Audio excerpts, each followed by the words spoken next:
Prise directe. Restez connectés, restez informés. Prise directe. Restez connectés, restez informés. Une déclaration conjointe riche en contenu adopté, presque 20 accords de coopération signés, l'importance de l'autonomie stratégique européenne réaffirmée. On reparle de la récente visite d'État d'Emmanuel Macron en Chine avec M. Xu Jiebin, professeur des relations internationales à l'Université de communication de Chine. Prise directe. L'invité. Bonjour M. Xu Jiebin. Bonjour. Lors de la récente visite d'État du président français en Chine, une déclaration conjointe entre les deux pays a été adoptée. Ce document, avec un contenu très riche de 51 points, s'inscrit dans la continuité des déclarations conjointes adoptées le 9 janvier 2018, le 25 mars 2019 et le 6 novembre 2019. À la lumière de cette nouvelle déclaration, qu'est-ce qu'on peut attendre du développement du partenariat global et stratégique sino-français ? C'est un thème assez large. Au moins, on peut résumer que, premièrement, après 3 ans de pandémie, finalement, c'est que le dialogue direct de très haut niveau a été rétabli, et surtout avec des nouvelles, je dirais, réalisations dans les relations bilatérales. D'accord. Premièrement, bien sûr, c'est le dialogue renoué de top niveau entre les deux dirigeants, notamment dans une période de grande transition. Qu'on le sait bien, par exemple, c'est qu'avec cette stratégie américaine de l'administration Biden, il y a un effort de mobilisation de tout l'Occident, de s'aligner contre les pays disons, autoritaires, etc. Et que cette stratégie n'a pas toujours applicable dans le pays du tiers-monde, mais aussi même dans les camps des pays européens. Là, la France, encore une fois, a affiché son autonomie stratégique et diplomatique. Qu'est-ce qu'on peut apprendre concrètement ? Je pense que dans les relations bilatérales, premièrement, bien sûr qu'on a déjà mentionné, des dialogues, concertation entre les deux grands pays. Et deuxièmement, je pense surtout, c'est la coopération bilatérale en économie et surtout en finance. Devant cette tendance, aujourd'hui dans le monde, de plus en plus de pays ont fait des efforts de moins dépendre de l'hégémonie du dollar. Là, les deux pays ont beaucoup de choses, ont des intérêts communs à faire ensemble. Et dans les coopérations économiques, je pense qu'il y a un mot nouveau qu'on peut dire que réciprocité. C'est-à-dire qu'auparavant, plutôt, c'est qu'on pense plutôt investissement de France en Chine, le traitement domestique ou national. Et aujourd'hui, moi, je pense, avec le programme, notamment de côté français, le programme 2030 de redressement national, la France a besoin plus de réindustrialisation de certains projets, et dans ce cas-là, c'est que la coopération prend une nouvelle ampleur entre les deux pays. Si on résume, c'est plutôt la réciprocité. Comment on peut accueillir, comment on va traiter l'investissement de pays émergents, notamment de Chine, en Europe, sur quel secteur, dans quel domaine il y aurait de traitement égal ou de traitement national. Troisième volet, moi je pense surtout, c'est la gouvernance globale. Bien sûr, on sait que la France s'est bien jouée dans le pionnier de changement climatique. Les deux pays ont beaucoup d'intérêt à coopérer dans la réduction des émissions carboniques, mais aussi, je pense, avec l'initiative de la route et de la ceinture, d'un côté de la Chine, de l'autre côté, redressement du pays côté français. Il y aurait pas mal de points de connecter entre les deux parties. D'accord, merci pour votre analyse. On se focalise maintenant sur l'un des éléments de la déclaration conjointe entre la Chine et la France. La France est le premier pays à mettre en place un mécanisme de coopération intergouvernementale avec la Chine en marché tiers. Quel bilan faire de la coopération sino-française en cette matière? Pensez-vous que la participation de la France au prochain forum de la ceinture et la route sur la coopération internationale va renforcer la coopération des deux pays en marché tiers?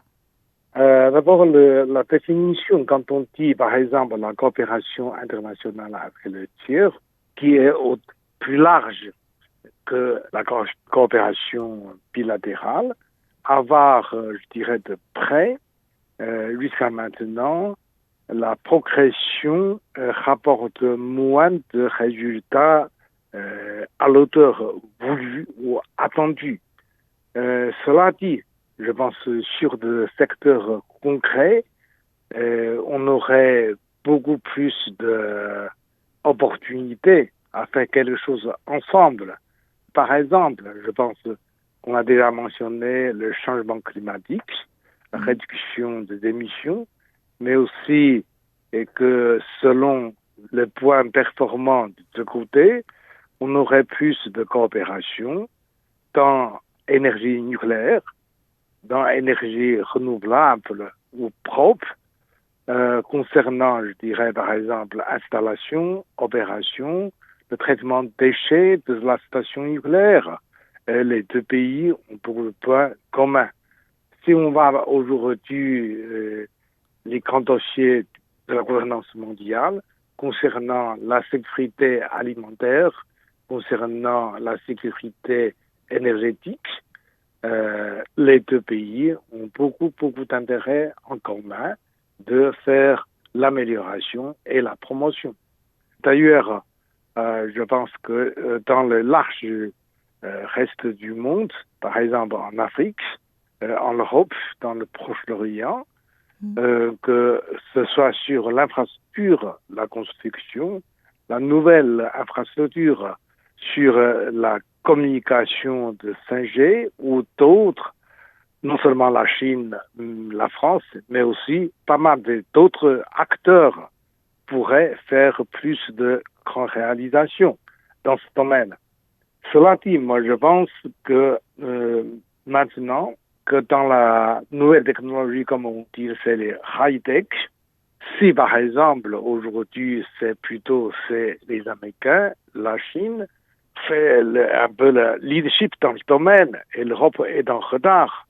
C'est qu'avec la volonté de certains pays européens, on pourrait faire plus de coopération en la matière. Ok. Au début de notre interview, vous avez mentionné l'autonomie stratégique. En effet, Emmanuel Macron préconise l'autonomie stratégique européenne depuis sa prise de fonction en tant que président français. Pourquoi revient-il sur cette idée à l'heure actuelle? Et selon vous, que signifie l'autonomie stratégique dont il parle? Je pense que quand on entend l'autonomie stratégique, il faut un peu entrer dans la mentalité française. Si, par exemple, l'autonomie diplomatique a été mieux bien compris, je pense que quand la France dit l'autonomie de la stratégie, ça touche plutôt un peu le secteur militaire, défense, l'industrie militaire. Bien que je dirais que si on voit depuis quelques décennies la progression dans ce domaine de l'autonomie stratégique, notamment à travers certains efforts de France, mais aussi de l'Allemagne, on rencontre plus de difficultés. Cette volonté s'affiche bel et bien. Dans ce cas-là, il faut mentionner que la France, c'est un des pays qui possède un complet de l'industrie militaire, que ce soit porte d'avion, l'aviation, certains équipements militaires. Il rencontre surtout, je dirais, une concurrence de l'hégémonie des Américains. Et derrière, bien sûr, c'est qui tient le destin de la sécurité et le destin européen, l'OTAN, transatlantique, ou plutôt les Européens disposent eux-mêmes de leur destin. C'est une orientation bien affichée pour la France. C'est bien dans ce cas-là que la France aime bien s'affirmer et répéter cette autonomie stratégique. En tant que chercheur, quand on l'entend, il faut faire un peu la nuance. Devant les interlocuteurs européens, on entend souvent les Américains sont alliés naturels. Pourtant, mais on ne veut pas de suiveurs. C'est là qui montre bien la différence entre certains, disons, partisans absolus, voire un peu aveugles, sur la directive de Washington, ou, je dirais, une inscrite autonomie des Européens. Là, l'Europe est beaucoup plus divisée sur ce point, surtout à ce moment-là, concernant les conflits, l'élargissement de l'OTAN ou, je dirais, le conflit russo-ukrainien. Bien sûr, pour nous, c'est fort intéressant d'observer cette réaffirmation et soulignement de autonomie diplomatique et autonomie stratégique de l'Europe. Comment voyez-vous l'impact de la recherche de l'autonomie stratégique européenne sur les relations sino-européennes et sino-françaises? C'est un dossier assez important, mais il faut dire que, comme les deux côtés ont bien affirmé aujourd'hui, entre la Chine et l'Europe proprement dit, il n'y a pas ce conflit géopolitique proprement dit. Donc, dans ce cas-là, c'est concernant, je dirais, le choix de l'Europe. On voit, bien sûr, ça revient sur une conception de l'Europe fondamentale pour leur sécurité et leur avenir. Soit, par exemple, vous avez un côté certains partisans qui disent, voilà, on est un des piliers du monde occidental, on voudrait plutôt égaliser, on reste un acteur majeur sur la scène internationale et on n'est pas suiveur, automate ou aveugle sur toujours la ligne américaine. Et l'autre a dit, voilà, le monde, c'est plutôt transatlantique. On est plutôt équipier dans l'alliance sous la direction, sous la leadership des Américains. Donc, ces deux approches coexistent. On voit que, par exemple, sur, disons, de certains pays de puissance moyenne, comme l'Italie, la France ou l'Allemagne en partie, c'est la première approche qui l'emporte en gros. Et tandis que pour des pays, disons, anciennement l'Est et oriental de l'Europe, après la transformation, le choix est plutôt accroché, suivi de la ligne américaine. Finalement, ça touche, je dirais, les approches plus fondamentales sur le choix dans la figure.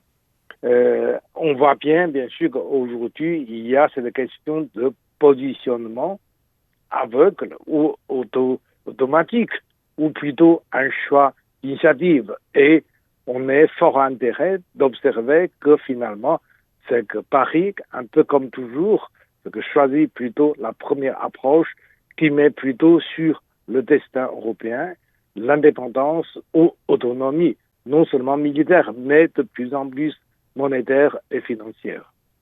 D'accord, la dernière question de notre interview, c'est sur la question de la crise ukrainienne qui a été apportée lors de la rencontre trilatérale du président chinois Xi Jinping avec son homologue Emmanuel Macron et la présidente de la Commission européenne Ursula von der Leyen. Quelle est votre appréciation des résultats de ces échanges et pourquoi la France et l'Union européenne accordent-elles plus d'importance au rôle de la Chine sur la question ukrainienne? Le conflit armé russo-ukrainien aujourd'hui est entré dans la phase sans issue. Et il y a d'un côté escalade, il y a l'autre côté, c'est que l'opportunité de faire un paix à travers la négociation coexiste et qui va jouer le rôle de médiation. La Chine a bien affirmé sa position, pas simplement, je dirais, neutre, mais plutôt comme pousseur de négociation. Je pense que pour les Européens, la leçon est suffisamment grande. Finalement, on est plutôt supporteur des conséquences négatives du déportement, je dirais, de la conflit, notamment sur question d'augmentation de prix, inflation, notamment cette nouvelle dépendance énergétique et aussi, je dirais, cette domination de dollars. Là, comme qu'on a bien vu, c'est que l'Allemagne et la France ne sont pas, je dirais, de médiateurs acceptés par Moscou à travers leur position. Dans ce cas-là, je dirais que côté français, il y a un peu plus de bonne appréciation, un bon regard sur le rôle éventuel de la Chine dans la résolution de la crise. Là, c'est un choix assez important, même si, par exemple, c'est que la négociation effective entre Kiev et Moscou n'est pas encore entamée, mais l'opportunité, je dirais, existe. Finalement, c'est que pour la sécurité de l'Europe, il faut une nouvelle structure, pas simplement comme auparavant, il y a une structure de paix et de sécurité en Europe. Ça n'a plus marché et continuable. Même si, moi, je pense qu'aujourd'hui, qu'on voit que les États-Unis s'opposent à ce rôle de la Chine de médiation, n'empêche pas que la position de la Chine gagne plus de compréhension, voire un certain soutien chez pas mal de pays en Europe. Comme moi, je pense, c'est Michel, le président du Conseil européen, avait bien dit. Quand on dit autonomie, c'est que la France, le président Macron, a le courage de dire que beaucoup souhaitent, que beaucoup y pensent sans oser le dire. Là, c'est une question, c'est que sur la future configuration et la structure sécuritaire pour l'Europe, la Chine pourrait jouer un rôle très positif, même pour les pays, disons, européens, je dirais, qui fait partie du monde occidental. Ok, Monsieur Xu Tieping, merci de nous avoir partagé toutes ces informations et vos analyses. Merci beaucoup. Cette édition de Presse Direct touche à sa fin. Merci de l'avoir suivi et à la prochaine.